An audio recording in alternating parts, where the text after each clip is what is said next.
I think there's a couple of factors that Europeans should be aware of with the Trump election. The most profound one is about Western leadership, with an America that both no longer wants to lead in quite the same way, and this is not a new phenomenon. Of course, Obama has moved back from America's role as the world's policeman.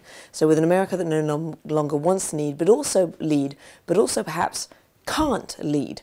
The election was truly unique for American elections insofar as the level of the rhetoric was, or certainly unique in the last few decades. The level of the rhetoric was so bad, many people are asking the question of, is America appealing anymore? Is American democracy appealing? And so there's a real question today, not just on whether Trump wants to lead, but whether he would be able to lead, whether there would be followers.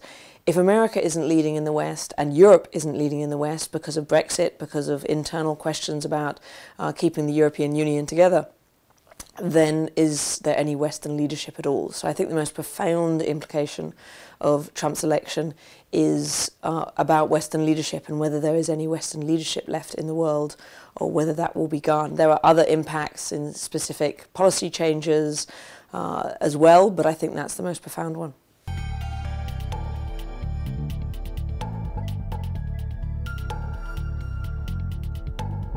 I think that there are a number of areas. A lot of people say that Trump's policy is uncertain. I think there are some things we do know.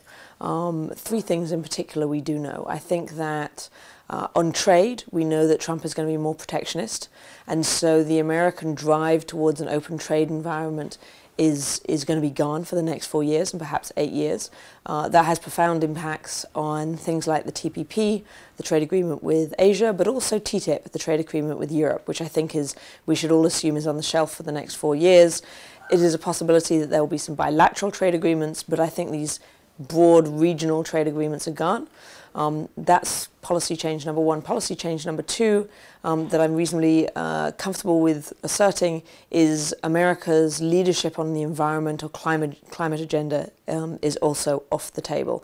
Does that mean COP21 will be revoked? No, probably not, but you should not expect to see American leadership on the environment. That, of course, is of great concern here in Europe. And the third area is I think that there's going to be a lot of spending in the early years of the Trump administration, mostly domestic infrastructure spending we already know about. So America as an engine of global growth, economic growth, I think is also pretty assured. There are going to be other policies like on Russia, where I think Trump will start out by being a little bit more amenable to Russia. I suspect it's not going to last. But so you could see changes with Russia, you could see changes in the short term on the Middle East as a result of that.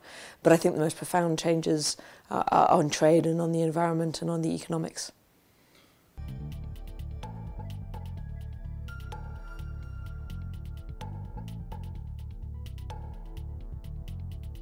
If I'm sitting in Europe today, I am very worried about America's reliability as an ally.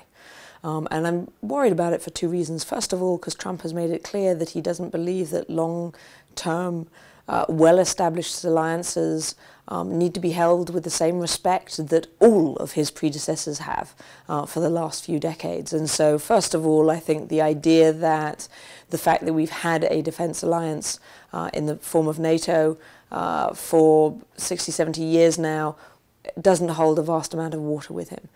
So first of all, I think there's that. I think the other reason that I think if you're sitting in Europe you need to be worried is because Trump has promoted the idea of unpredictability as a positive. And what that means is it means great uncertainty in Europe. People cannot rely on America in quite the same way they could for the predecessors. It also means that potential adversaries think there's more space for wiggle room. So I think that America as a reliable ally is really in question, far more so than it was during the Obama administration, although many of those same questions were asked during the Obama administration. Does that mean the end of NATO? No, I don't think it means the end of NATO. I don't think he's going to abrogate NATO, but is it going to be a real damage caused to the ability of NATO To deter, absolutely, because I think that there will be a number of actors, most notably Russia, who will think they have a lot more space because maybe, just maybe, America is going to be less engaged on these issues. So NATO will still be around, but it's going to have a much harder job than it did in the Obama administration.